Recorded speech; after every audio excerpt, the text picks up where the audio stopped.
Hold up, wait a minute, let me put some season in this gumbo. What up, y'all? It's another episode of Off the Bench with your host, Ryan, and of course, the 6-minute Dead in Sports, Q. Q, how you doing? I'm feeling trady right now. I'm feeling very trady. Ooh. I mean, you and I probably both feel that way, unlike a lot of NBA GMs this past deadline. I can't even speak on it. So pretty much, the NBA trade deadline went by for this 2016 season, and, well, compared to last year's, splurge at the last minute, you could say this is a pretty mediocre, disappointing. All the hype got everybody ready for some big blockbuster. To say the least. There was so much hype. And then all of a sudden, when the biggest trade is Tobias Harris, and then the Jeff Green for Lance Stevenson deal. Yeah. Yeah, that nah. So, man, I guess on this episode, we're going to hit a bunch of topics, but we got to start out with the trades. Yes, We're going to address some, process talk, major process talk going on. We got people out there that dissing the Sixers, man. Yeah, just dissing, coming at my man Sam Hinkie, talking out their neck. This is ridiculous. I'm not having it no more. So I definitely got to speak up for my guys. We're going to talk about the winners, losers, like I said. We're going to talk about robberies, if there were any. We're going to talk about moves that should have been made, and everything between this and that. So let's start it up. Ryan, who do you think were, I guess you could say, winners, I guess? Question mark? Yeah, the biggest clear-cut winner at this deadline was obviously the Pistons. Shout out Beasley, because I know he's happy as hell right now getting Tobias Harris like he wanted him in free agency. And somehow, and I actually read this as a tweet, everyone's saying, oh, Stan Van Gundy's such a smart GM, and he's sometimes willing to overpay for his assets, but there's a tweet saying he was in a meeting when either the Montezumas trade or the Harris trade happened, and then 15 minutes later he was told that it was happening because he's got a process group. He's got a group in his organization that helps out. It's not just him. That's important. That's key for later.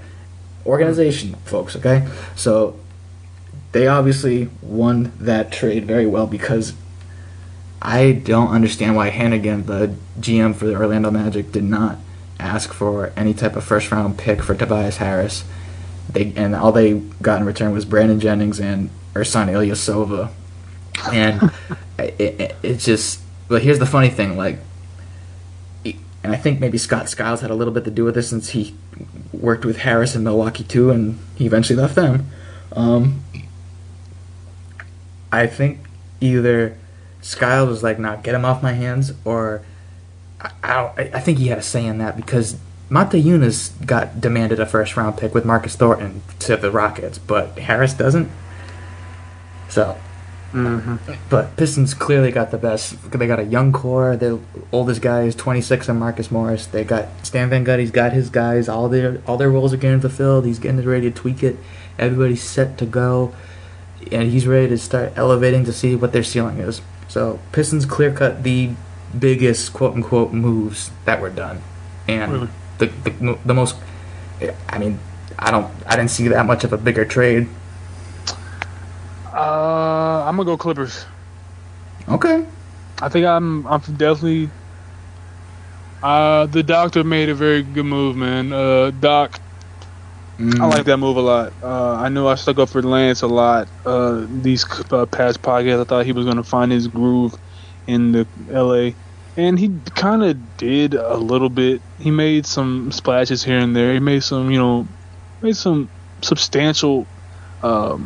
I guess you could say contributions in spurts, but overall, man, I just I feel like the Jeff Green move is that move he had to make. I think Jeff Green, he's in a hot streak now. He's had a couple 20-plus point games.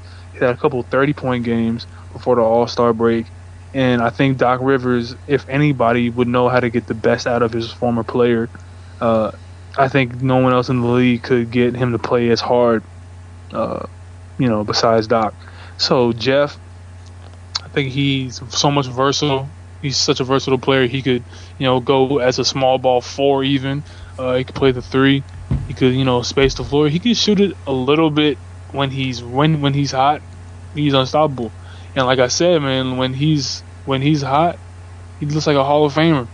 But when he is cold, dude's only gonna get you like 4 points and a rebound, and he's gonna call it a day. Those are dark days. Yeah, and the Celtics fans know all about that. Some nights he'll look like James Worthy himself. He was the second coming of Paul Pierce, man. Like, yeah. I was on that train. I wanted him to take the baton and run with it. That didn't happen. But I think a lot of people have questioned, Jeff Green's basketball desire. Yeah. Over the last couple of years, but I really never paid attention to those unless it's Dwight Howard stories. I don't like, to me, like, if you're in the NBA and you're giving it your all, and I can see it with my eye test, then I believe that you're really just giving it your all. Some nights it might not click. Some nights Jeff Green might not have his IQ, in all the sorts, because some guys do not have the basketball IQ to go hard every night and give that performance that they might have given a week ago. That's what makes the superstars is the fact that they can consistently do that stuff. This is why role players heat up eventually. They might heat up often, but it's not always because they're not superstars. And Jeff Green is a perfect role player for that system. He can run the floor. He can definitely help out Blake if he comes back. And we're going to get on that, too. I need to talk about that. Okay. My 2 cents on that. I disagree slightly because here's my problem with the move.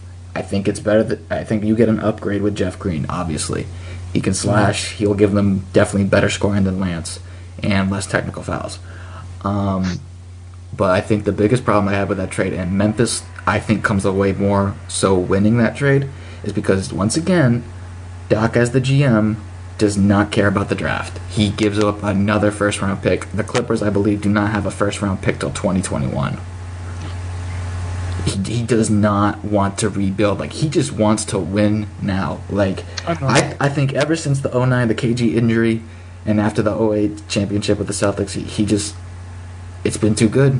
And then it's just been that the 09, that season got ruined, even though they were playing even better than last year. And then the 2010 finals loss, heartbreaker.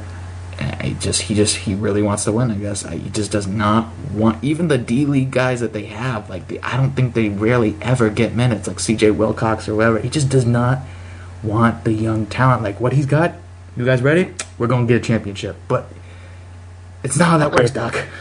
Okay, here's my counterpoint to that. Okay. I think that he understands. I think that Doc Rivers understands that this is the season. I think he's calculated it in his head. I think he's gone over the scenarios. I think he's gone over the trade values for his superstars and his role players. And I think he could definitely, if they don't make it past the first round this year, if they don't make it past the second round this year, definitely second round. I think Blake Griffin's gone. And I think you can get a king's ransom for Blake Griffin. I think that's why he was so, I think that's why he wasn't hesitant to trade away a first round pick, is because if you have Blake Griffin and you want to make it past the second round, I think you can call people like the Magic, you can call people like the Nuggets, you can call people like Sacramento Kings, you can call people like give me a young team. You can call people like it's a young team that's like building very, very well. You can call people like Miami, and you can get good pieces for that. If you want young talent, to me, if we don't make it past the second round, I'm calling Denver. Denver, give me Moutier, Gallinari, and give me Will Barton and Kenneth Faried. You rebuild. If you want, to call the Magic, hey, give me Aaron Gordon, Vucevic, and Oladipo. You can rebuild. You have young talent and a little old talent here and there. You can call people like the Miami Heat. Give me Justice Winslow, Whiteside, yada yada. So you can call these places. And I think that's why he did it, is because he knows he has an insurance policy in his superstars. I still say the Kyrie trade is on point. I still say that they should do that if they can't make it. And if Cleveland, because here's, I know we're getting off on a tangent, but I really don't want to explore this too much. It's cool. But I'll explore a little bit. Go ahead. In my perfect world, I see a team like Detroit or Boston beating the Cavaliers in the first round in 7 games, and that's in my perfect world because I just see those teams. In the first round though, Yeah, first round. I and see then it it's first. probably Pistons then because Boston's third seed. Yeah, Boston's gonna be third seed, obviously. I see like a Pistons or a Indiana just going toe to toe, Yep. and the way Paul George is playing, the way that I think Detroit, with the acquisition of Tobias Harris, could play, I think that you have to blow it up. I think you have to blow teams up. I think the sad thing is the NBA is getting way too smart for its own good. People aren't making as many erratic moves that makes the culture more interesting. But to me, I want to see CP3 and LeBron team up. I want to see That'd be Kyrie nice. in LA. Kyrie in LA would be fantastic. Kyrie Irving is Los Angeles to me. Not saying that he has any connection, but when I think of all-star box office talent, I think of those guys who demand the big stage. Okay. And Kyrie, to me, is the epitome of big stage talent. He's the guy who's going to get those Vine, reactions when he crosses the hell out of somebody. He's the guy who, can, I see Kyrie standing up on the scores table after winning a first round, I was gonna say you're thinking Kobe right now. Yeah, I'm thinking of Kobe Bryant. And I think another tangent, but sidebar. Go ahead. When Fresh. people talk about, Killer Instinct, when people talk about the next, breed of Mamba blood, we always think about Russell Westbrook. Yep. I think Kyrie's underrated in that aspect. I think He hasn't Kyrie had the has opportunity to do it. I think Kyrie Irving has Killer Instinct written all over him. I think he has the Mamba mentality, but it's just hidden behind that smile, and I think everyone thinks it's for jokes. But back to the point. Yeah. When you think about LA, I think about Kyrie Irving, and what is so imperative with this Jeff Green trade is the fact that you get slashing scoring, which can open up your 3-point shooting. Right. Lance, to me, wasn't a threat slashing. He might have gotten a couple baskets here and there, but it wasn't consistent. And I know Jeff Green is not the same model of consistency as like a prime Paul Pierce, but when He's in the vein.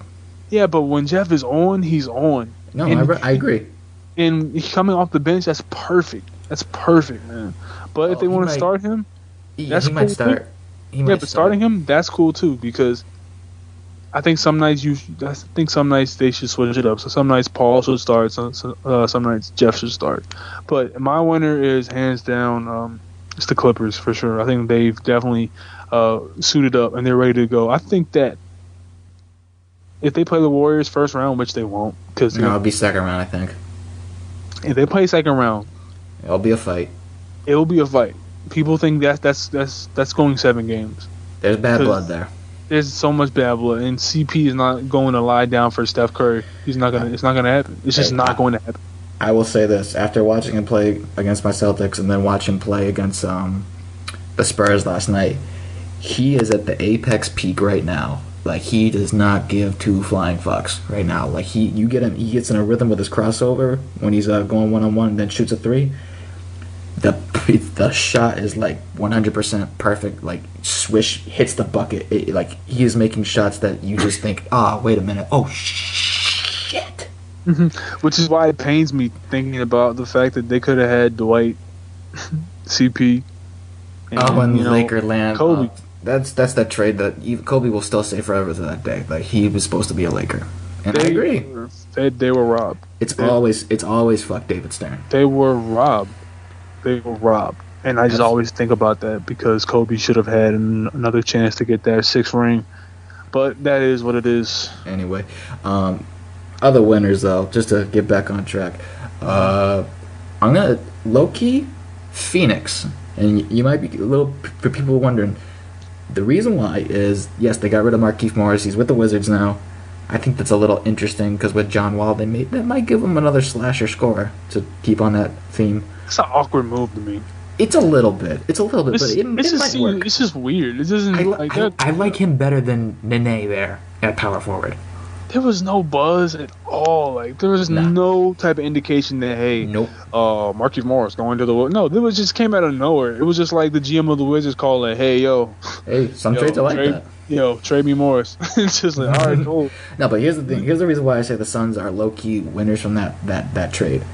The pick that they got was a first round. They got what they wanted, and you could make the case that Markieff was not worth a first round pick with all the bullshit he's been. Is it doing. top 10 protected? Or It's top 9. That's not terrible. That's good because let me put it like this: the Wizards are not going to be this bad. I don't think next season. They're not going to be a lottery team. You got Wall, Beal, and they're going to obviously make a run for Durant, but that's a guarantee that pick is going to be outside the lottery. You're going to get that pick. It's going to convey. Mm-hmm. And you're always one Bradley Beal injury away from picking 11th in the lottery. For real. Yeah. For real, man. Another low-key winner that's kind of quiet under the radar for me would be Memphis. Because, yes, they took a page out of Sam Hinkie and Danny Ainge. They stocked picks. They got the first rounder from Jeff Green. Yeah. And they've been playing catch-up ever since they dealt that what's supposed to be a valuable pick to the Celtics, I think, in 2019 or something. And that's always gaining value from all the articles I read. But they got that first-round pick from the Clippers, and then they got 4 second-rounders in that 3-team deal for Courtney Lee to Charlotte and then the Miami players that came to Memphis, Birdman. They got 5 picks out of that deadline. But the only other thing I give them a winner on is they have a team for completely non-basketball reasons. You don't want to mess with them. You have P.J. Harrison, Chris Anderson, Mario Chalmers, Lance Stevenson, Matt Barnes, Zebo. Yeah, they got a team full of real ones, man, for sure. They got a team full of real ones. They not playing no games. You don't want these problems, man. It's like crime mob is over an there. Understatement. They got crime mob over there, man. It's just they got like the Wu-Tang Clan. It's just ridiculous. They got a bunch of Rough Riders for sure. Yeah, like I don't know, man. It's just whenever I think about the Grizzlies, I just think about how they have to transition. They have to get a little softer, and that sucks. I had to say that in today's NBA because to me the Grizzlies are such an '80s team, and they're such now. They're such an '80s grinded team. They don't care throwing elbows, knocking front teeth out, don't care dunking your face type team. And it's sad because that's not the NBA today. The NBA is very pretty. It's very Steph Curry from behind the 3-point line. It's very Skill. Power dunk. More through skill. traffic. It's not. It's more skill based. And the Grizzlies have to make a trade this summer. To me, Mike Conley has to go. But he's not gonna go because they're gonna be stubborn and try to do this my whole career thing. And it's just like no. There was a thing. Yeah, there was a thing about with him and Gasol like being that. They need to go. No, they have to go. Yeah, because Gasol is on the wrong side of 30. Can I ask you a question? All right. Go ahead. All right. So let's say the GM of the Grizzlies calls Vlade, and he's like, "Oh, Vlad, I'll give you Mike Conley, and I'll give you Gasol for DeMarcus Cousins and 2 unprotected first-round picks." Hold on a minute. I don't understand the cap for a minute with the salary. Hold on. Conley, Gasol, for Boogie? No. But we'll give you him. Carlson, Henry, Costa Kufus, and we'll do a 3-team, and you can have Powell, and we get Mock. See, here's the thing. I think they need to do that. I don't know if you're giving a Boogie like that. They need to just let it go. This is why I don't get it. I don't get how Boogie believes Sacramento's such a great. And this is why we're gonna get to losers in 1 second. But I had to say this: NBA GMs, just make the move that everyone needs you to make, because it makes sense. Kevin Love is not supposed to be a Cavalier today. He's supposed to be a Boston Celtic right now. Blake Griffin should be in a Denver Nugget right now. Jahlil Okafor should be a Los Angeles Laker right now. D'Angelo Russell should be a Philadelphia 76er right now. DeMarcus Cousins should either be somewhere in Miami, he should be somewhere in Los Angeles, he should be somewhere like he should. I already gave y'all Kevin Love. You don't know that. He should be somewhere in DC right now. You know what I'm saying? It's just make the move. Just make the move. You're not going to get anything more in a couple months. Nothing is going to happen. Well, I can't say anything more because let's say Boston lands that Brooklyn pick and they get Ben Simmons and Boogie's done because they didn't make the playoffs. There's always that scenario. But let me ask you this: if you bring Simmons, would you even want Boogie? Give me 1 sec. Also, you came in a little scratchy. But if I got Ben Simmons, would I still want Boogie? Yeah. I kind of do. I kind of still want Boogie. So you would trade Ben Simmons off rip? The sacrificial lamb of Vlade Divac and the Kangs. I couldn't do it. It would be like Vlade getting traded to Charlotte for Kobe Bryant. I refuse to make those moves anymore. Vlade is the reason why I will never trade a supposed surefire superstar for a center ever. But you know what? He's not gonna take the call anyway. He's gonna. His phone's gonna he'll be in a lunch call to George Karl. Actually, when he's gone after this offseason, but it won't even happen. He wouldn't even. Ben Simmons, who is this Simmons? He's from Australia. What? This is another one of my winners. Another one of my winners is Sacramento. Go on. Sounds weird. Go on. Talk. Sacramento didn't do anything. Right. A lot of Congratulations. You did not mess up your team any further. Because they didn't do a POW deal. They were going to do a POW deal, but they were contacting these Sixers to let the cap restrictions up on their pick, because they were going to either give another player like Ben McLemore to Sam Hinkie, or it's just sad, man. Like, it's just very sad. Shout out to Tom Ziller, SB Nation, who's I believe he's a Kings fan. He said the Kings are a joke of an organization, and he explained that whole process from the J.J. Hickson trade all the way to this point of how it led to the Sixers getting those protected swaps. And my God. Oh, for those that say the process is not working, y'all don't understand when a GM has to call you on a third-team approval to say, hey, I know you have the rights to swap with our pick, but can we do this and have the protections on our Chicago pick be changed so we can make a deal? Like, you are in his pocket on your knees. Like, bro, you're more controlled by Sam Hinkie than Hillary Clinton is controlled by Wall Street. It's just so sad. Like, it's just so sad. Like, hashtag feel the burn. It's just sad, man. It's just people don't understand that. And we're going to get on that in a minute. But they're one of my winners. They're definitely one of my winners because they didn't make any moves. Okay. They stayed put. They did not sink the ship any further. I don't know, man. I mean, they're like half capsized at this point, so I mean, fuck it. If we're going to go for teams that stayed pat, I'll put it like this. Celtics obviously didn't mortgage their future on short-term success. As much as it could have been nice to try to get a star, quote-unquote star player, I'd rather them not try to mortgage on a short-term possibility of trying to contend. So to keep things long-term. I think draft night's going to be crazy this year. I think so too, because putting this out here, I think draft night is going to be absolutely insane. I think free agency is insane because I think a lot of teams. This is what needs to happen. Boston has to either come within 7 games, or they have to push the Cavaliers, or they have to beat the Cavaliers. I'm sorry, it has to be 7 games. They have to push the Cavaliers to near defeat or beat them in the finals. They will garner so much respect from superstars. Well, they haven't already, based on what they've done. They have it already, but they'll see it in playoff action, and that's what superstars want. They want to win, so they don't just want to play a scrappy young team. They want to play a team that, oh man, if I go to this team, they already have some defensive pieces here. And Brad calls the craziest plays. Yeah, Brad calls good plays. He knows what he's doing. The organization has a great GM. I don't see why not to sign. The fans are diehard; they will root for you regardless. Okay, If you are Celtic, you are Celtic for life.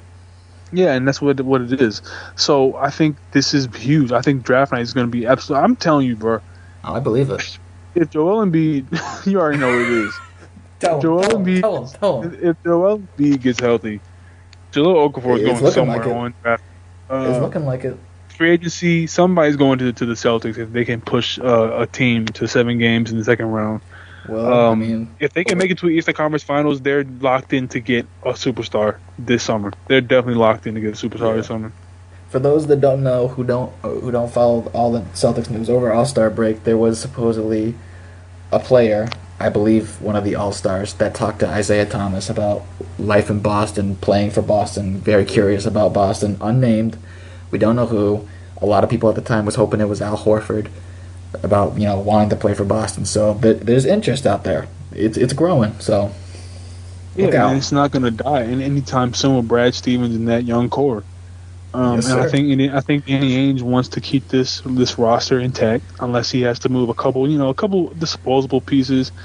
I'm not saying Kelly's not a good player, but if you tell me that he had to move someone like James Young, Olenek, and what's his name, Jerebko for a good player, he would do it in a heartbeat. Probably. But if he has to move people like Jay Crowder, Isaiah Thomas, I don't think he's going to do it. I think he's less reluctant unless it's Boogie. Then it's all bets are off. Right. But yeah, definitely. I think this draft night this summer. Summer's going to be a lot more interesting. Like Tim Bontemp said, the mediocre deadline is going to lead to an insane summer. And yeah, because everyone just wants to see how these things are going to play out. Everyone's so on eggshells about the Warriors that they just want to see how this thing plays out. They're not trying to deteriorate their team chemistry by trading away unnecessary pieces or even monumental pieces to their team. That's why Blake is being held on to. That's why Kevin Love is being held on to, because they're too scared to make that move that ballsy GMs like Sam Hinkie would if they had things to do. But they don't. Right. But they don't want to move away from those guys because they just too scared. Because hey man, the Warrior machine is right there in front of us, and we can't catch up to it. So they have to stay, but they have to stay intact. But a lot of people would say, well, I would say that maybe you would add by subtracting. By subtracting a couple players, but not like every GM thinks that for some reason. Speaking of adding by subtracting, this is my last winner. But before I do that, I want to say to your point about this crazy summer, I think what you said before about the NBA getting smarter, what people may not know for now is with the cap exploding, a lot of stuff that didn't happen, obviously, with the 8 seed conference and now the cap's exploding. All these players are going to get, inflation's going to happen. But I think after the TV money, all the expansions level out, there'll be a new normal. There'll be a new norm to it, and then we'll be able to see expiring contracts regain value. But anyway, I just want to add that out there because right now it's not going to be because the caps haven't exploded yet, but they're gonna. And my last winner, again a quiet one that didn't do much, but they reached their salary floor, was the Trailblazers by sadly not taking David Lee. I would have liked it if they did that instead of the straight up he wasn't even bought out, he was waived, so whoever gets him gets to pay 15. They're saying Dallas is a front runner.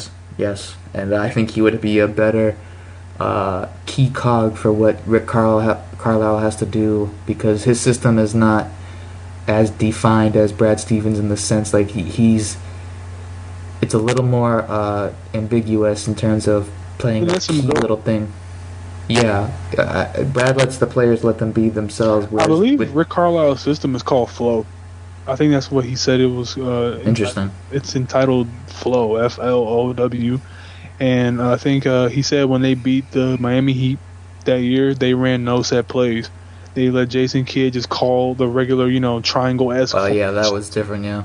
And he would just let them go, and he would let them run in and out, and that's just the way it would go. So Tyson Chandler would defend, start the fast break, and let Kidd and Terry just Yeah. running it. You know what I'm saying? Right. I think But Terry was there. But yeah, it's just called I flow. think Lee will be able to play his game better in Dallas than he would for the Celtics. I think that'll be a good piece for them too. Also, I think so. Yeah. It Dallas can be only decent. help them. It can only help them, I would think. But like I was saying, Blazers, they reached their salary floor smartly and got some picks out of it. With ended up getting Brian Roberts and another pick from the Heat, and I think it was somebody else. Oh, the Anderson Varejao thing. They absorbed his salary and then waived him. By the way, Poor the Varejao. Warriors are looking at Varejao. Yeah, I saw that Which and I is was just like, why? So petty. So petty. So It kind of funny. is. It kind of is. It's just like I didn't even think of that. they about to turn the boy to a man soon. Get him some rings. Get him something Yeah, like that. I LeBron, like that a lot more. turn the boy to a man very, very soon, man. He was loyal to your team, but guess what? They ain't winning the finals. You coming to a real winner. Exactly. That's what it's about. So, Okay. yeah, let's go and jump over to these Losers. losers, man. You know, just like it's not everyone in life can be a winner. So, let me start off with mine. Let me get you next. Okay. Losers. And I'm gonna just go Okay. with one loser. Is it who I think it is? Who do you think it is? ATL? Yeah. Shy Kyle. Man, it's gonna be a little purgatory. Yeah, I have two. Shout out 12 Kyle. I kind of have two, but Atlanta's my number one. And just I have nothing to say, man. Atlanta, you had one good year. Congratulations, you caught the world off guard. It's like that year Kaepernick had in the NFL where he was good for that year. Congratulations. You had a good run, man, but you just got tossed by LeBron in the playoffs. It happens, which is why, trusting the process goes a long way, which is why we'll get into that later on. I'm teasing that because we're going to really talk about that. But The gumbo is key. Atlanta, man. Remember that. Atlanta not moving Hal Horford, not moving one of those guards Teague. to get some picks back or get a good Well, solid role player. Well, I mean, they move Shelvin Mack. I mean, hey man, if you And can they move Shelvin, got, it's a good deadline. Like, I mean, And a then superstar they got Kirk Heinrich. He's back to Atlanta. It's a reunion. and just Kirk Heinrich, the perennial All-Star, of course. I mean, who doesn't love Kirk Heinrich? Shit, I'll take a flyer on that any day. Come on now. But anyway, Atlanta, man, y'all lost. A lot of people say, well, how do we lose? We didn't move away from our superstars. All right, let me break it down for you. Break it down real easy. Unfortunately. Break it down so you can understand real easy what I'm talking about. Atlanta, there's this thing in the NBA or just in sports in general where a franchise reaches its ceiling. Meaning that the talent that you have on your roster is not going to do anything above their ceiling. And by ceiling, I mean they've reached their entire peak. They've reached their talent. They've reached their ceiling where they cannot go any further above it because they're only good to be that good. And they're only going to be that good for as long as they're on the same team. Horford is a good piece. He's a good piece. But he has to have a real superstar around him to complement him. If he's on OKC, then he's going to be a great player, even though he already is. But people like KD and Russell make him much better. The focus will not be on him to be the star like it is with him and Teague. Teague, same thing. Teague is a good point guard, but he needs either a star small forward or another star small player to distribute to. He has to be the second or third scoring option on an NBA championship team. That's why the problem is. Schroeder, you have to get out up under him or you have to make him the starting point guard because he has so much potential. I think he has defensive potential. To me, he's like a Rondo. He's in that same type of point guard tree. I see that. I see his floor vision. I see his defensive tendency. Speed. I see just the ability to get up and down the floor. I see it. And he can get to the rack too, which is very, very not something that we really talk about. He's not really a shooter yet, but he has the tendency. He has the capability to do it. So when I see those three pieces not being moved, or one of those three pieces not being moved, you have to think about the future. Then the future of ATL is not bright. Who are their players outside of those guys? They have Kyle Korver, who's aging by the day. which, by the way, Cleveland should have got him, but they didn't. You But they're have good. people. Oh, we'll get to that. We will. You have Cam Bazemore, which who I really like. I like him too. He's a future Sixer. I already know what that's about. He's definitely a future Sixer. I can see it now. I can see it. He's going to be a future Sixer. Maybe 2 seasons from now. Yeah, maybe 2 seasons. We'll see. And they have, what's his name? Splitter, who's just went on a season-ending hip surgery. For the year. Season-ending hip surgery. Yeah. It's not getting any better, Kyle. It's not getting any better at Atlanta. It's not happening. It's just not happening for you. And the fact that they didn't move any of them or didn't move all of them, which I probably would have moved towards and just tanked the full season because they're disappointing. I would have tanked it because I don't see it. That's extreme. It is extreme, but you know what? Sometimes in sports you have to do moves that people will look at you and say, "Oh, that's terrible," like the Sixers. But the fruits will be there in a couple of years because, to me, you have to take the best chance at winning championships. Yeah. And the Atlanta Hawks are not a championship team. Last year they weren't a championship team, and they were at their peak. I believed. Everyone believed. I was on the bandwagon for a minute. I'm like, man, they might actually beat the Cleveland Cavaliers. But the first game I saw when JR went crazy, I'm like, yeah, it's over. It's done. They cannot keep up because you know what? They don't have a defensive stopper who could stop those. Well, they weren't doing this. I told this to Kyle. He can remember when I tweeted him. It wasn't the same Atlanta team we saw in that January when they went undefeated and they had all the defensive prowess. They were tired. I like Budenholzer. I think he's a fantastic coach. I call him Diet Popovich, and he's you don't think being the dual GM has a problem as well? I think it does. I think a lot of coaches, when you don't have first off, I believe coaches who haven't been coaching for at least 10 years around the league shouldn't, and I mean head coaching. If you haven't been head coaching for 10 years and at least 6 of those years they were winning seasons, you shouldn't be a GM. Sorry, Doc. I'm sorry. You just shouldn't be a GM. Doc is good because Doc is winning still, but if you're just Budenholzer and you're come out of nowhere being a GM, nah, man, you have to relinquish that title to someone who does that job.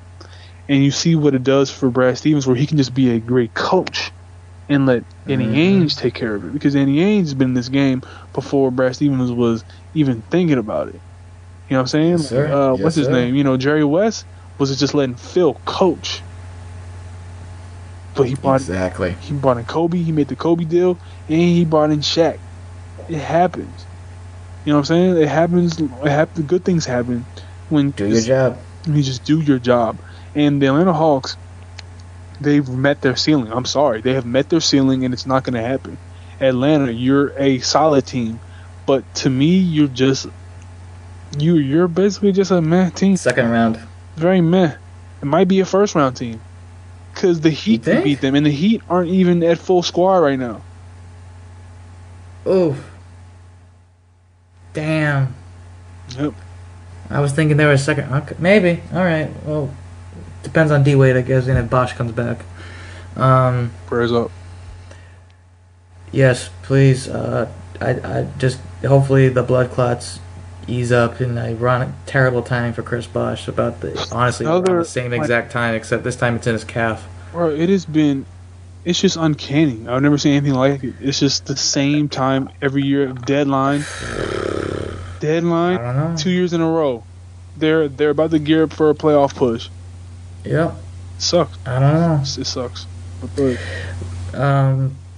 again, back to it. Other loser, obviously, is Orlando Magic. GM Hen again. You wanted vets very badly. And I don't know if you're letting Scott Skiles have any power in the calls. I'm going to give them too. You had arguably the most young talent on your team out of all the teams. Maybe Milwaukee could say they had more, but you had a lot of potential pieces with Oladipo, Gordon, Tobias, Hazonia. You could say Peyton to a degree because he's still developing. Shout out to his hair.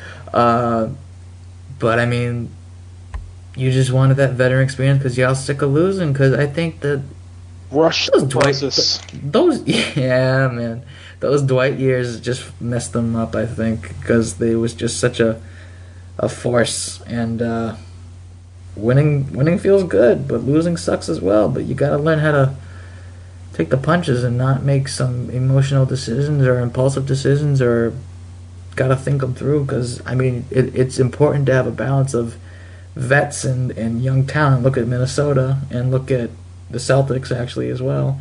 So you think they rushed their process? A little bit. Because I think they made a major mistake, and this is why I appreciate people like Sam Hinkie, Danny Ainge, and the GM of the Utah Jazz, because they're not rushing it. They're not trying to. All right. We drafted, and let's just get the players and let's just win now. That is so dismissive of the trust the process culture. That's so dismissive of developing your players, and you cannot go about your process trying to rush it. You can't rush your process. You have to trust it, dog. And by that, I mean cultivating the talent to where it gets to a point where these guys are now homegrown and they're full NBA players. Sometimes it takes 3 to 4 years for an NBA player to become who they are. Oladipo's in his fifth season now? Is it? It's been a couple years. Well, he was 2011. I think it was 2011. He was younger. Oh shoot! I think it was the year Otto Porter. Check that for me. But anyway, he's only been in the league for like what 3 to 4 years, man. He's only been in here maybe 5. I don't know. It's been a while, man. It really has. But he's not who he's gonna be yet. He hasn't had a full season with his coach yet. And you're already trying to trade him for vets. You've already traded Channing Frye, who was a vet, for Aaron Ilyasova and Brandon Jennings, of all people. Brandon Jennings is a career backup. I'm sorry. He's a good player. He got 22 assists last year, though. Like, he popped up on my radar when I saw that 20-plus assists, man. He can do something. He can do something off the bench.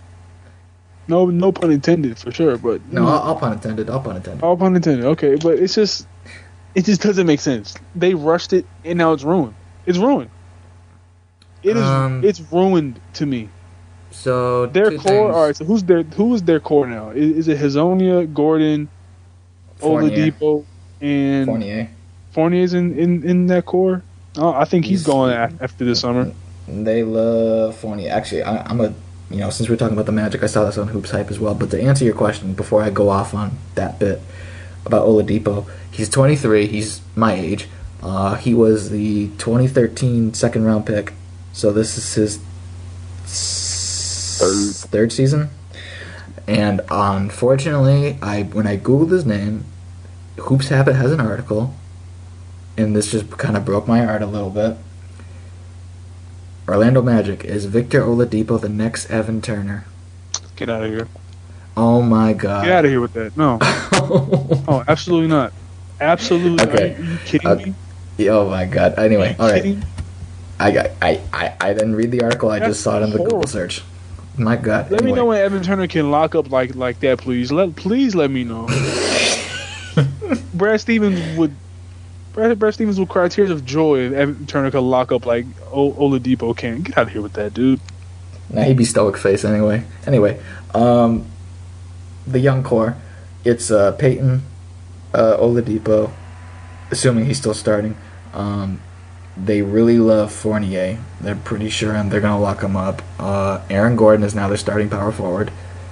Their center is Vucevic, but the thing I saw in Hoops Hype that I wanted to bring up was, I couldn't believe this, it looks like they're going to, sorry Kyle, they're going to make a push for Al Horford.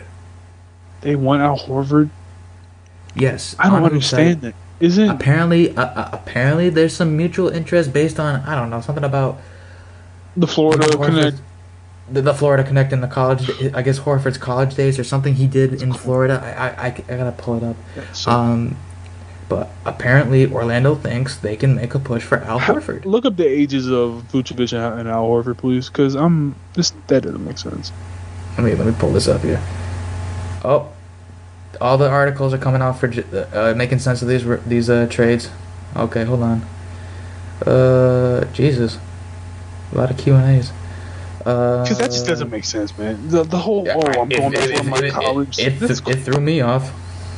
It's corny. Come on, Al. Stop it. No, I mean, I don't think he's gonna, because he loves Atlanta. Yeah, I mean, been there his whole career. Beautiful black woman, man. I'm in Atlanta, man. I can't leave. You can't leave that. Nah, dude.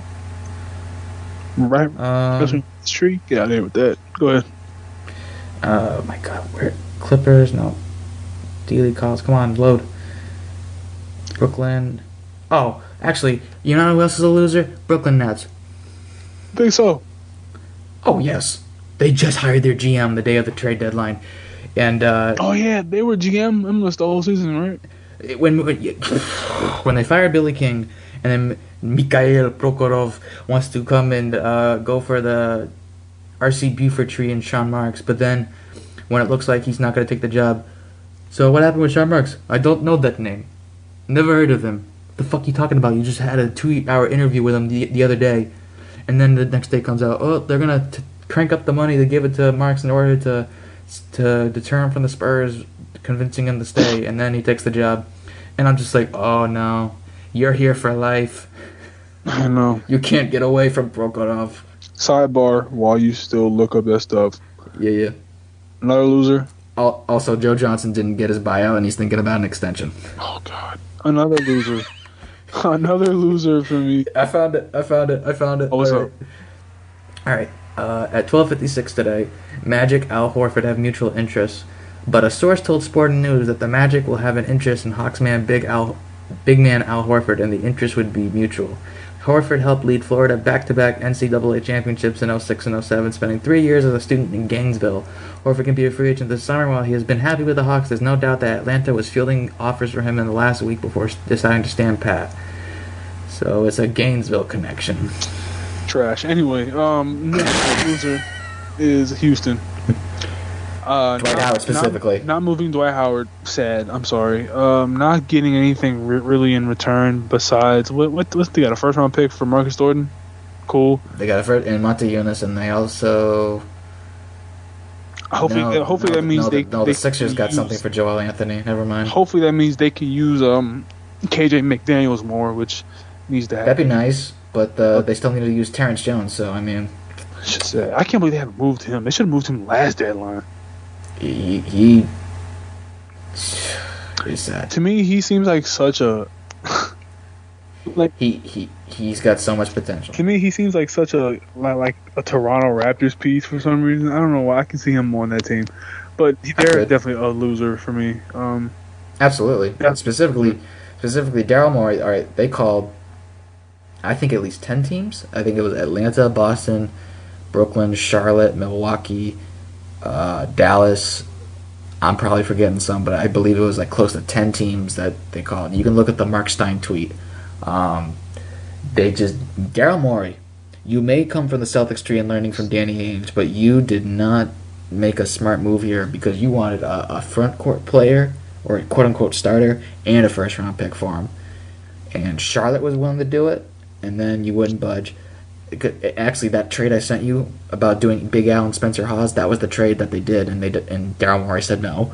And then the one for Milwaukee, I guess might have been the closest one to doing it, but Dwight would not opt into his contract because he thinks he can get paid well. Yeah, pay for a lower back injury. Get out of here. Yeah, man. Yeah. It's just sad. Any last thoughts on losers and winners? Chicago. Yeah, they needed to move Powell, but they didn't. It was either Powell or you needed to lower your price on Taj Gibson because you wanted a first round pick, I think. What? Give me McDermott, Gasol, and Snell, and a first round pick for Blake Griffin. I'd do it.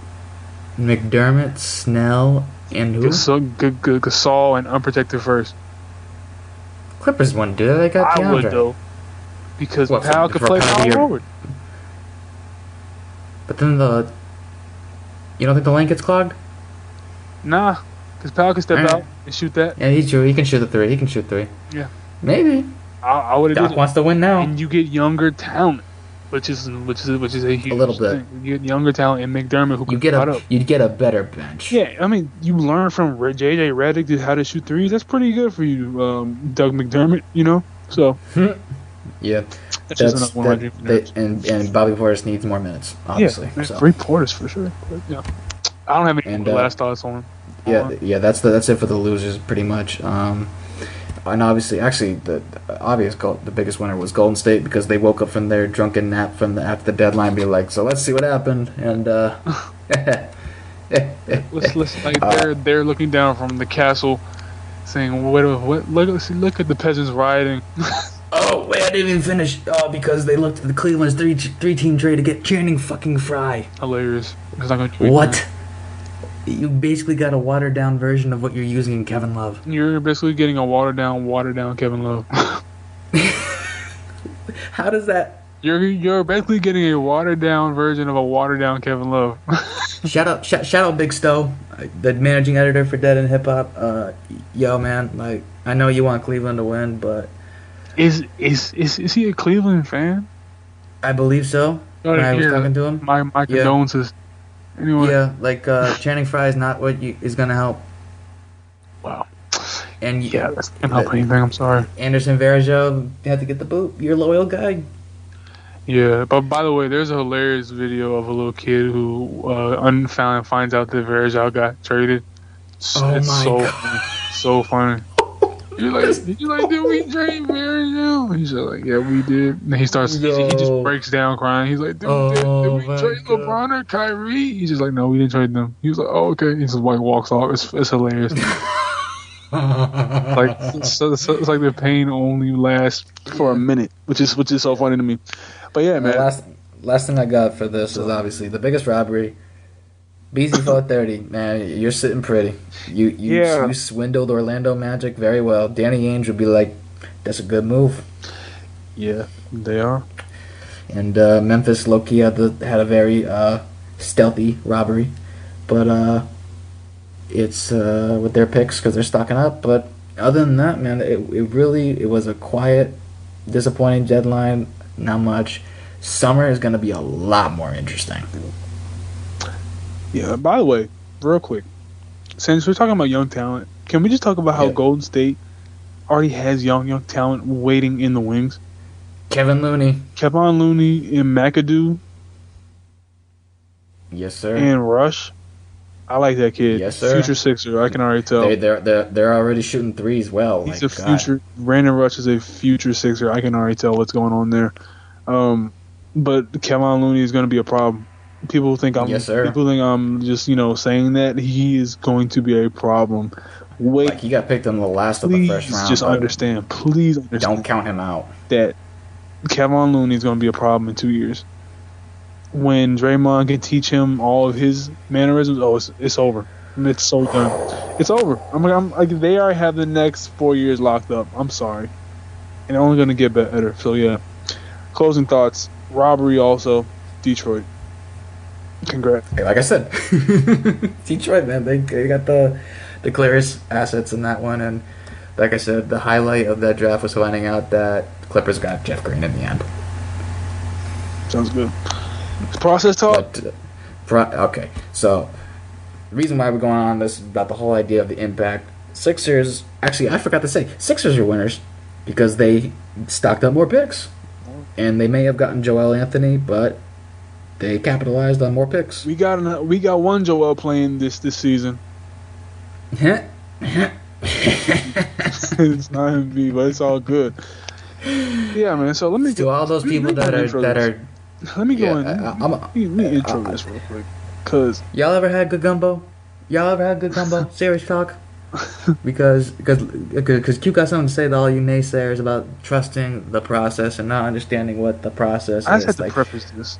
I just really got to preface this, man. You know, let me finish my last thought, and I'm gonna let you just hand it all off to you, man. Or Is that people look at the Spurs as always a contender. People look at the Patriots, and they're always in the conversation of being a contender. That's what the idea of the process is, getting to that point. So, I'm gonna let you because Hinkie coined it, and it's the Sixers. let me just go real quick. Let me intro this, preface this, and just make Get 'em. sure everyone understands what this is. This is me explaining to all you dumb fucks out there who don't understand the process. Some of you might just be ignorant to it. I understand. Some of you might just be trolls. I understand. Some of you just might be dumbasses, and I understand that too. But please, just follow me here. If you're one of those people who does not understand the process for whatever reason, if you're just not up on it because you don't watch the Sixers, that's cool. If you understand what's going on and you're trolling, I don't care. You're still fucking stupid, but it is what it is. The Sixers, for as long as I can remember, have been in the playoffs. For as long as I've been alive, it's been Iverson in the playoffs. For as long as I've been alive, it's been Iguodala in the playoffs. But we haven't won anything.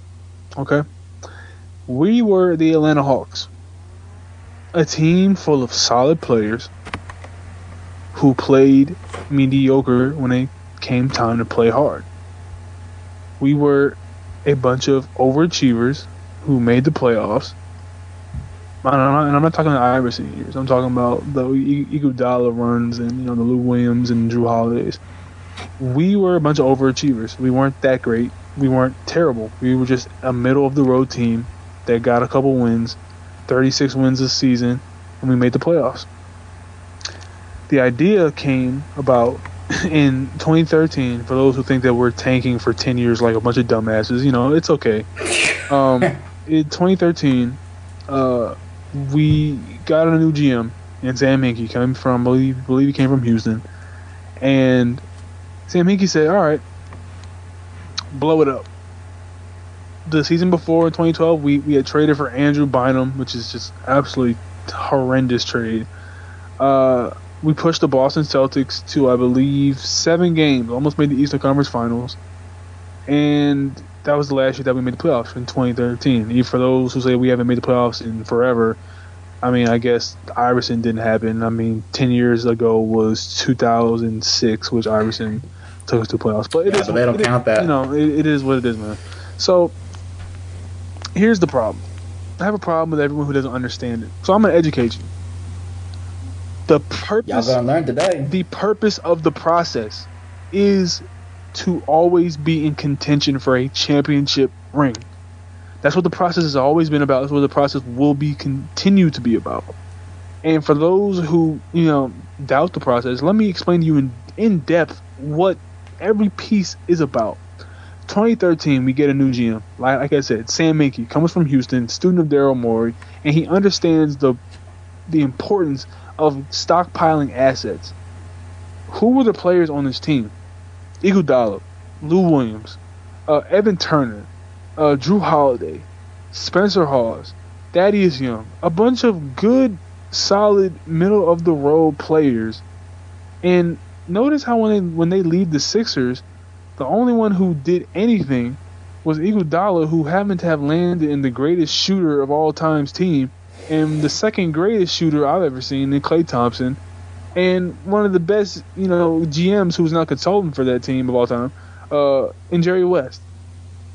So, I mean, could you land in a more ideal situation? Got a Finals MVP. He was always the best player on our team. That's not a surprise to me. So what did we trade these people for? We traded them for first-round picks, second-round picks. Drew Holiday got traded for a first-round pick. Got traded for what became Nerlens Noel, who last year was in top 10 in steals, blocks, and he was top 15 in rebounds. That's a great player. That's an asset. That's the process. Okay, Evan Turner. All those players that get traded in the second-round picks who turned into people like KJ McDaniels, people who got turned into players like Michael Carter-Williams, okay?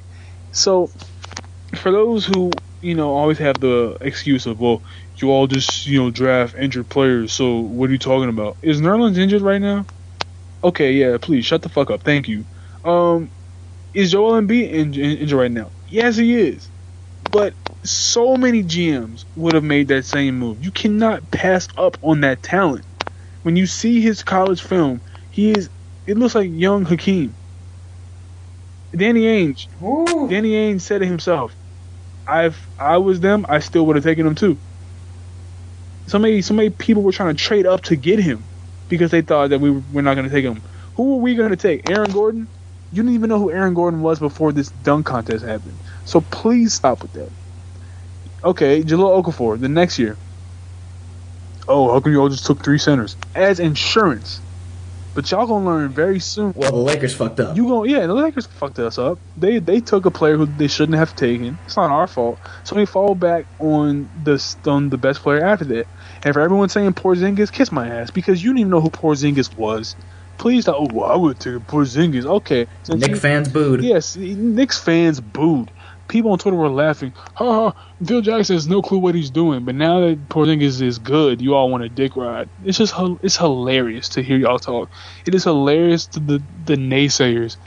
The fact that you can flip Spencer Hawes into picks makes all the sense in the world to anyone who's logical. The fact that you would want to flip Michael Carter-Williams into a top 3 protected Laker pick who now might have a 44.8% chance of conveying, that makes sense to logical people. People say, oh, Michael Carter-Williams was Rookie of the Year. How come we traded him? Okay, was Tyreek Evans not Rookie of the Year? Where is he at? What's he doing? Is he out for the season? Injured. He's out. Oh, I'm sorry. So maybe you should just shut the fuck up. Everyone just talking just for no reason. They don't understand that Sam Hinkie is doing the right job. He's doing the right thing. Sam Hinkie has so many assets piled up to strike in not only the lottery, the draft, but to strike in free agency. He has the 2 things that you need to rebuild a franchise. So people who understand, there's 3 types of rebuilds: the Utah Jazz, the Celtics, and the Sixers. The Sixers being the most extreme, and the Jazz being the most, I guess, slow. Classic. I guess you could say the most classic form of rebuild. It's the slowest. Because to me, Danny Ainge has done a revolutionary job in rebuilding. He finessed the team to where he could still build for the future, but have players and still play well. Like, you could win the NBA Finals and get the first pick. That's his genius. Sam Hinkie's genius is we're in no rush. We weren't going anywhere anyway. So let's just let this thing slow burn like a nice gumbo. Just put all of our season in. It's gonna take a minute. It's gonna take a couple hours. But when it's done, it's gonna taste real good. But the fact is that the NBA fan nowadays has so much instant gratification as to why things need to happen right now. And how come y'all haven't won a finals? It's been like 8 years since y'all were good. It's been 3 years.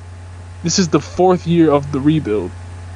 I'm sorry, this is the 3rd year of the rebuild. You don't even know what you're talking. I don't even know what I'm talking about. So this is the 3rd year of the rebuild, and you think this is like the 10th year? You're an idiot. What are the Lakers doing that's so great? The Lakers have done nothing. What do they have? D'Angelo Russell. Hey, I'll give you that. Jordan Clarkson. I'll give you that. The Julius Randle, Black Mamba. Julius Randle. I'll give you that. But you know what the difference is? They have players, but a bad organization. They're at risk of losing their pick the next 2 seasons. And they have a risk of losing their pick as soon as that protection goes up or the season. Yeah, for those that don't understand, the pick that the Sixers have for the Lakers is what Q said about 44% conveying, is if it's top 3 protected this season. If the Lakers tank and they still retain it, that's cool. Because guess what? Next season's going to be a better draft, and then it's going to automatically convey. Either way, the Lakers are losing a pick. So it doesn't matter. What, you want to lose your pick with Simmons, or you want to lose your pick with people like Giles and Seven Woods, which, those are people from next year. Like those top 2 Duke recruits, they're going to be taking over the country, and you're going to be really salivating when you don't get the player that you want. So that's my thing. You have Julius Randle, you have Jordan Clarkson, you have D'Angelo Russell, but guess what you have that that demeans all of that. You have Byron Scott and you have Jim Buss because your franchise is garbage. Your franchise is utterly trash right now. So your players That Gumbo's some straight doo doo. Your players aren't trying to do. Do you know what Brad Stevens would do if he had D'Angelo Russell, Julius Randle, and Jordan Clarkson? Ooh. You know what he would do? Man, listen. You know what Brad Brown would do if he had that? Play. He would play them. We would at least get 30 wins. At least. Because we would have them playing hard, we would have them playing defense. Brad Stevens would have them playing fluid offense, they would have them playing two sides of the floor. So it doesn't make sense to me when people say, oh, well, the Sixers are ruining the NBA with what they're doing. Okay, let's go to another team. The Orlando Magic. What the hell did they just do this deadline? They ruined it to me. They ruined that team. They're trying to trade away all their young pieces because they're so fed up with losing. That's just so undisciplined. I really trusted their process. I trusted their process so much. But oh, man, that goes up against the first video. I know. I trusted their process because I thought they were going the long route. But instead, they did a dumb mistake like most GMs would. And they said, all right, trade them all away. If Victor Oladipo is gone next, then Hezonja is gone too. Oh, then it's done. Everyone's gone. If Oladipo's gone, that's over. Because there's no more young core. It's just over with. Okay, let's go to the next team. Another young core who's trying to build something. You go to Milwaukee. Milwaukee. What the hell's going on there? No one knows what's going on. Eesh. Is Jabari Parker a 3 or a 4? What are you doing? He's not going to be a buck for much longer. I'm telling you, it's going to happen. They're going to realize that they could get a good player for Jabari and plug him in at the 4. You just call it a day. Or that Brooklyn pick.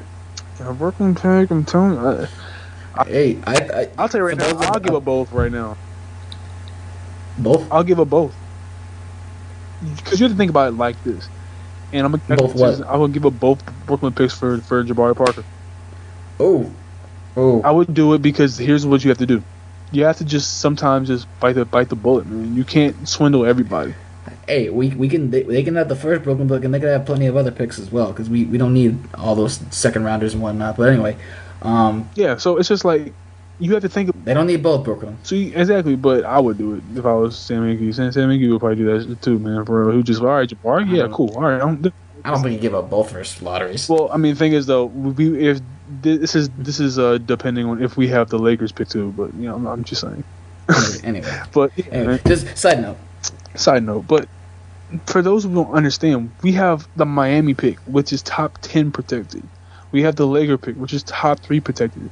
We have the Oklahoma City Thunder pick, top 15 protected. Their pick, that's going to convey. Miami Heat pick is going to convey. The Laker pick has a great chance of conveying.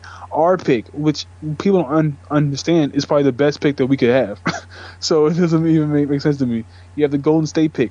That's going to convey. That's top 25 per protected. People but hey, think about it. Draymond, when was he drafted? Come on. 2 or 3 years ago? In the second round? Exactly. So, there's always a Draymond in drafts. There's always, people out there who can help your team regardless.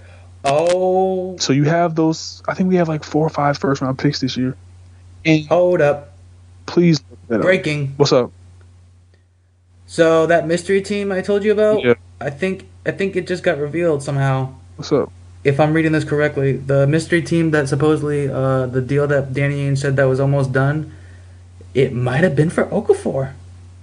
I told you he was. What did I tell you, bro? And Hinkie pulled out. I know. He didn't want the Brooklyn pick after all. Wow. Hinkie's waiting on the summertime. Hold up. All right, let me see this update. Steve Bulpett, give it to me straight. Where is it?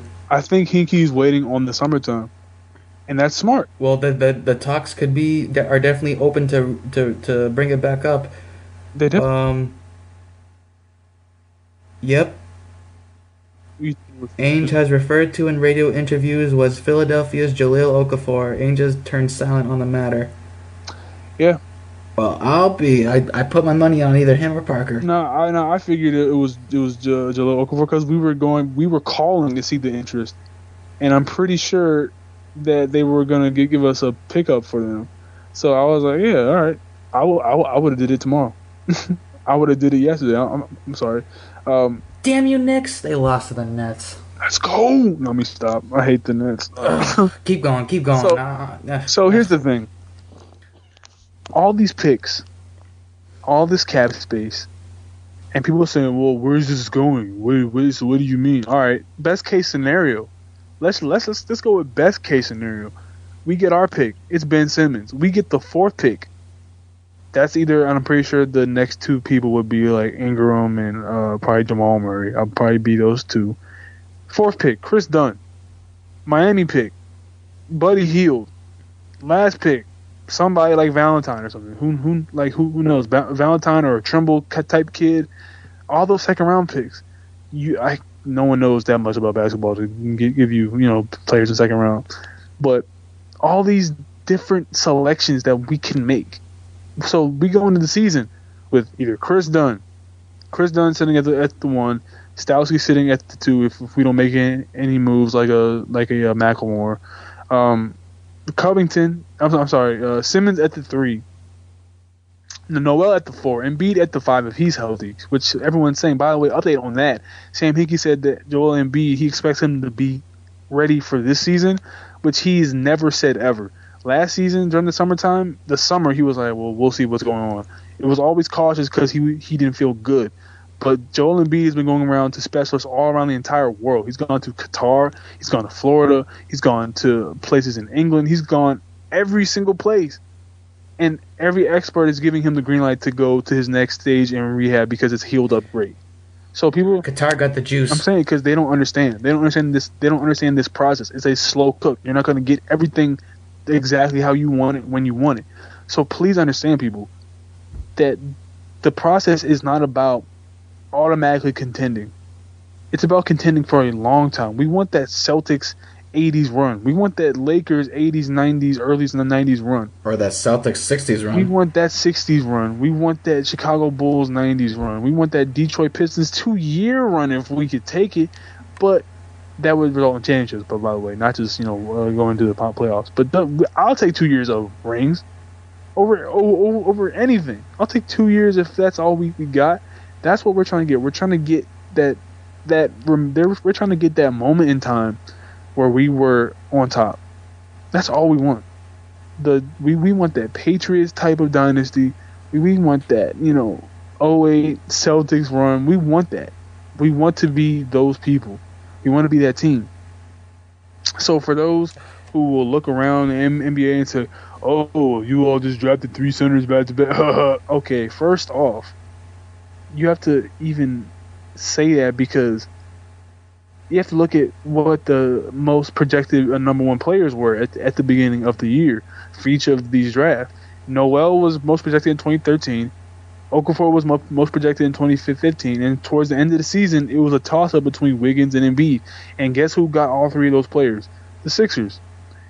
And you just heard Ryan allude to the fact that we could have got an unprotected Brooklyn pick for Jahlil Okafor. If Embiid is healthy, that deal is probably going to happen. So that's more. It's probably going to happen in the summer. The talks are still open. Like everything I read, like they're most likely going to talk during draft night. Yeah, and that's probably going to happen. And guess what, folks? That means another win for the process. And that means that you have assets, you have options. We finessed the Suns out of a Laker pick for Michael Carter Williams, who was in trade rumors from the Bucks.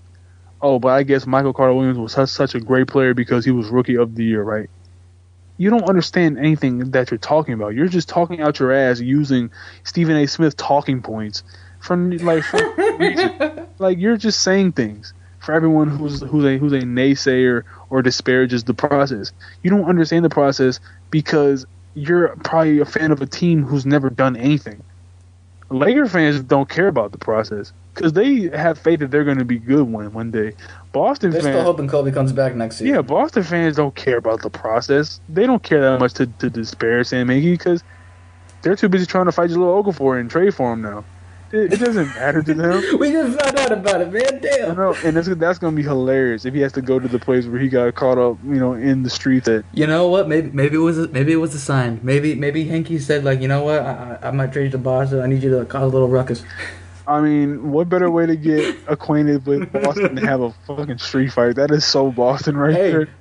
Hey, yo, man, like, hey, Paul Pierce had his moment when he had the city rallied around him when he got stabbed in that nightclub, and we vowed for him. Look, if Okafor got in a fight and he was a Celtic, man, we rally around I him mean, too. Jalil ain't no punk though. That's what everyone knows now. Jalil's not a punk. Jalil will fight you in. Man, I'm hype. Damn it. He will fight we you. Get Jalil Okafor. He will fight you in the street.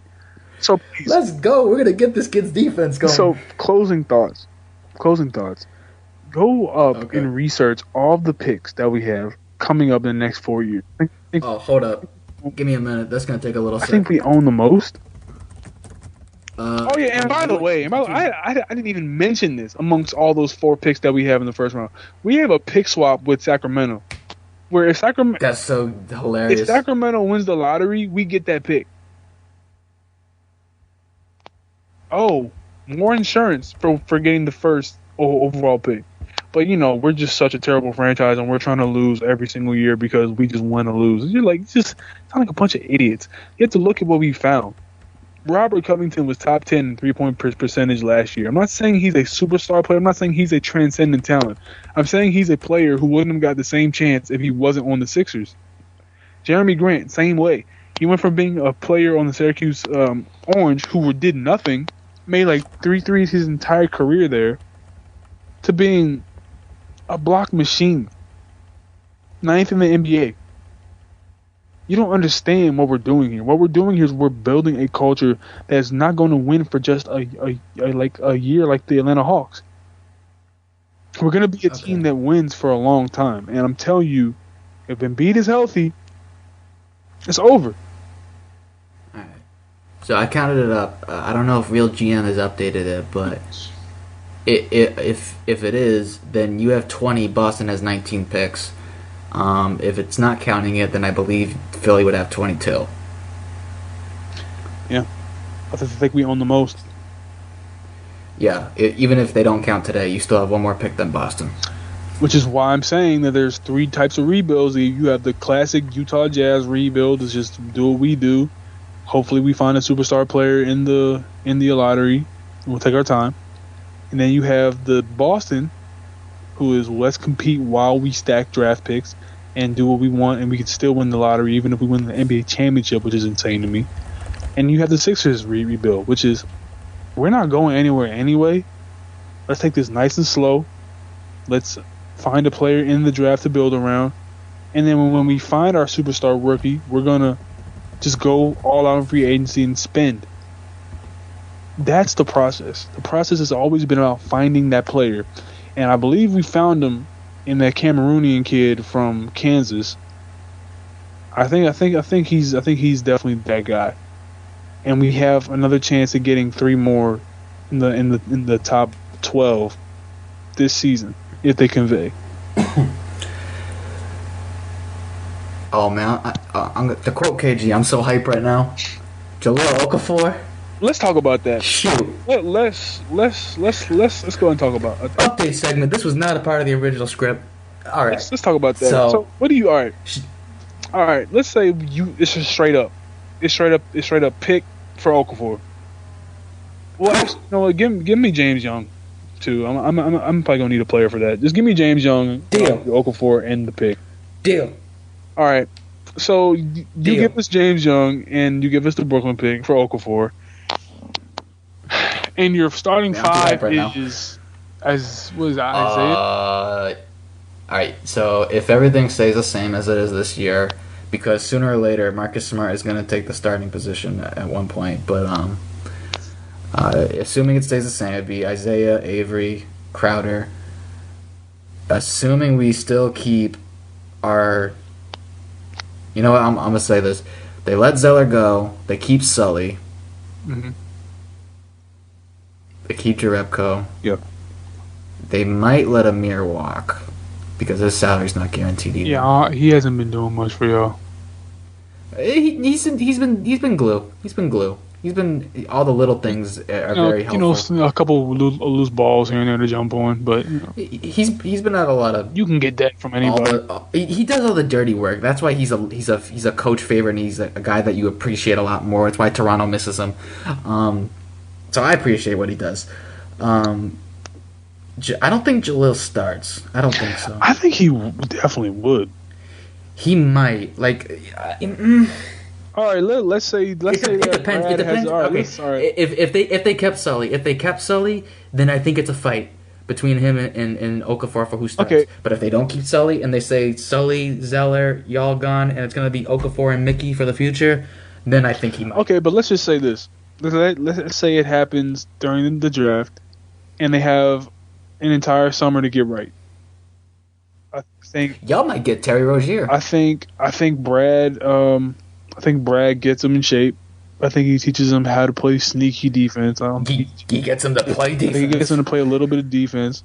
I think he gets him to understand the concept of his offense. I think he starts.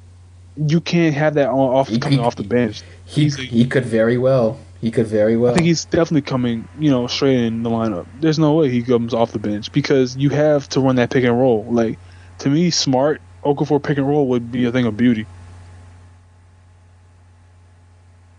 Man. Like people in Boston have to think about this. I know you all want Boogie so bad. I know y'all want him so bad. I know it burns your soul the fact that he's still wearing purple and white.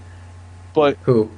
Boogie? Oh, it's just sad for I Boogie. know, and I know y'all. If he never came to Boston, that's one thing. I just want him out of I Sacramento. know y'all want him really, really bad, but and this might be a little sacrilegious to say this, but maybe Brad could turn Jalil into that.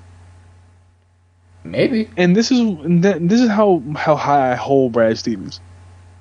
President Stevens. I hold Brad Stevens in this such regard that I think he could get so much more out of him than Brett.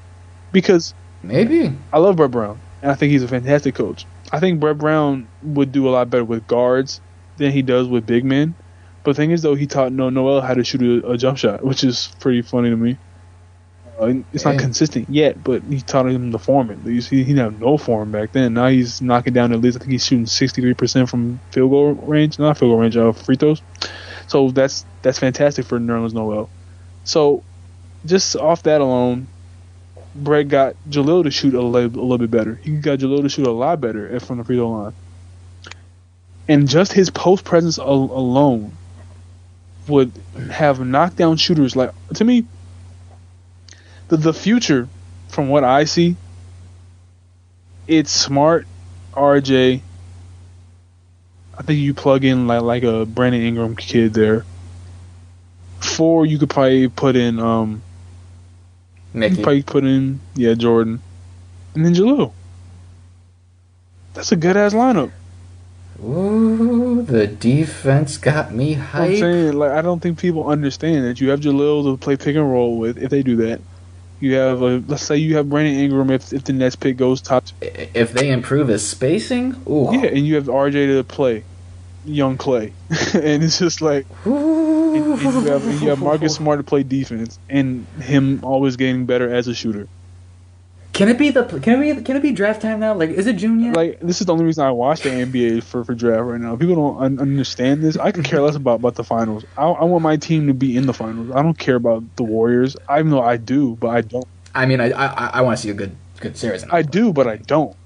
I want to get back to those days where Celtics and Sixers would be in the playoffs together. Right. I want those those Doc and Larry choke sessions. I need that back.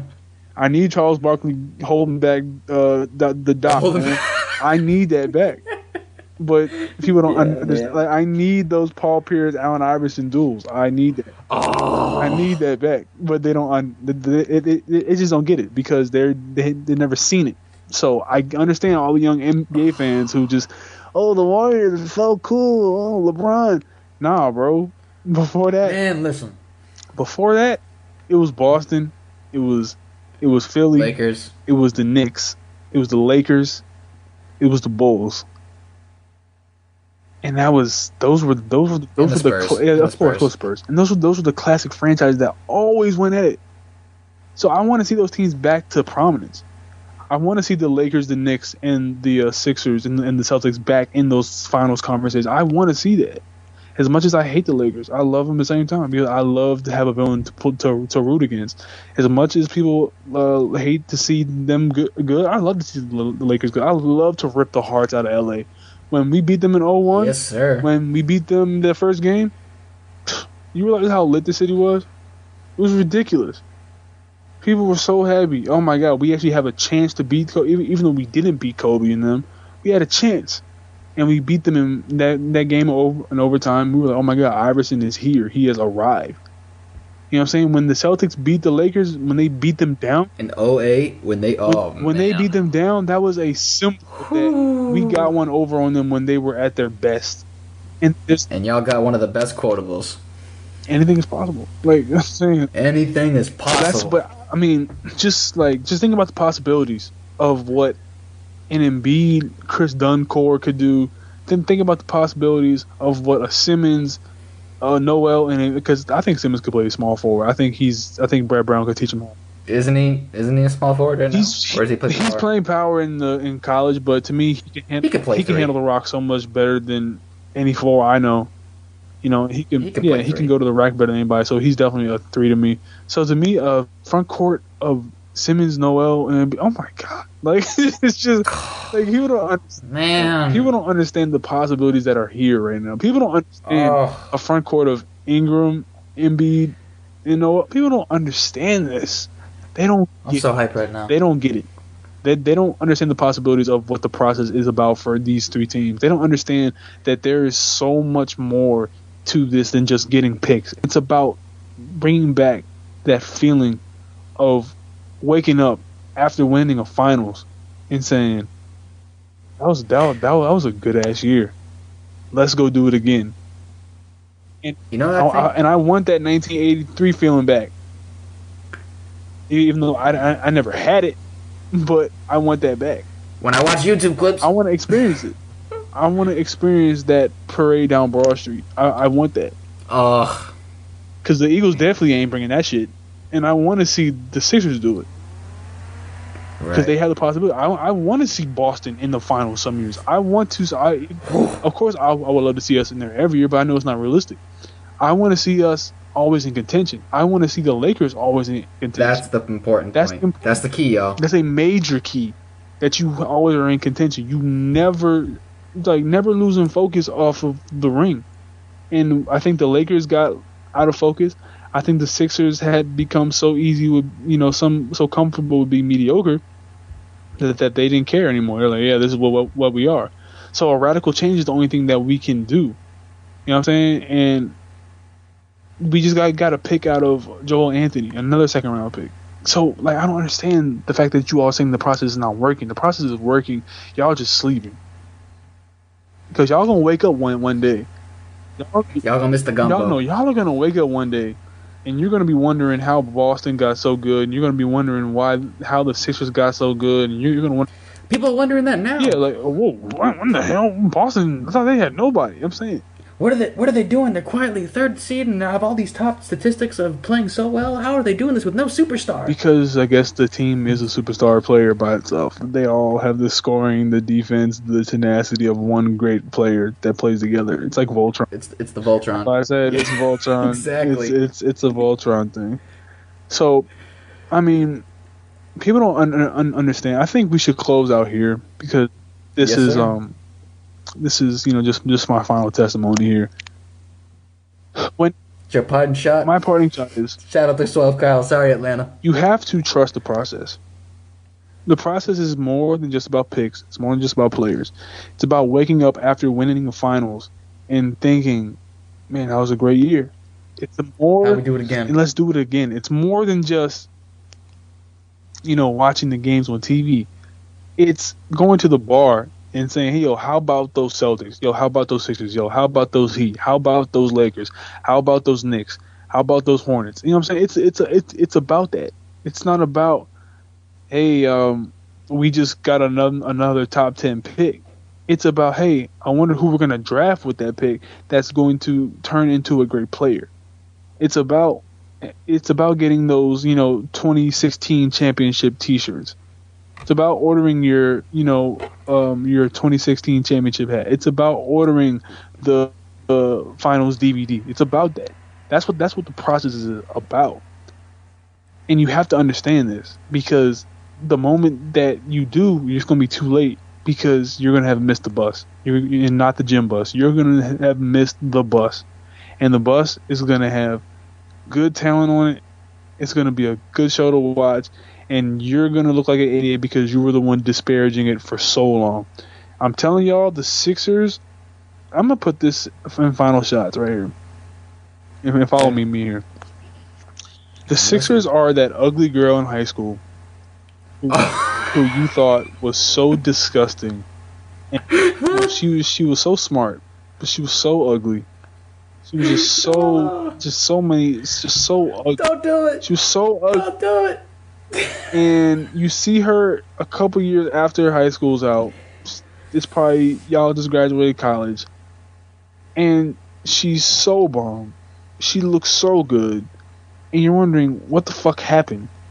You went from being the braces, pimple-faced, frizzy-haired donkey witch to being Miss America in just a simple 6 years. What in the world happened? What happened was she worried about herself.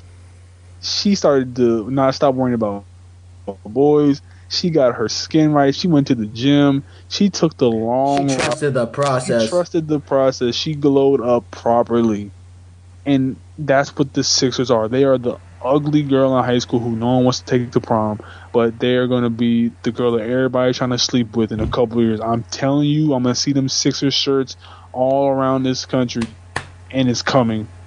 It's coming. Bless up. Bless up. Major key. Yeah, that's gonna be it for this episode Off the Bench, y'all. That was a whole lot, and I did not expect. Man, I'm so hyped. I'm still hyped right now. Can it be summer? Like, let's have Hinky. We'll talk to you soon in the summer. That got me hyped as hell. I'm excited. Man, I had something that was gonna close it out. You know what? Gumbo's gonna be real good soon. It's still cooking, but it's getting real close. I can smell it. Y'all sleep. Stay asleep. We hope you woke. Stay woke. And congratulations, y'all. It's another episode of Off the Bench, and we will be speaking to you very soon. Make sure before I forget to make sure that you subscribe to Dead End Sports. Follow them on Twitter, all the socials, as well as if you're listening to the Audio Boom on podcast, you can also subscribe there as well to keep following and keep up to date. Also, you can use Dead End podcast sites as well. Bench on Twitter. Make sure. In the Twitter account, you can also follow it Off the Bench as well. Be giving you some hilarious posts every now and then, as well as, you know, some nice little tweets every once in a while. And lastly, make sure to the show Tuesday 9 p.m. on YouTube, Dead End Sports. That is the hub of everything on this channel. So that's gonna be Off the Bench. Congratulations, job and play. This has been Ryan. It's been Q for sure. That's the sixth man, y'all. It just educated you about the process. Trust.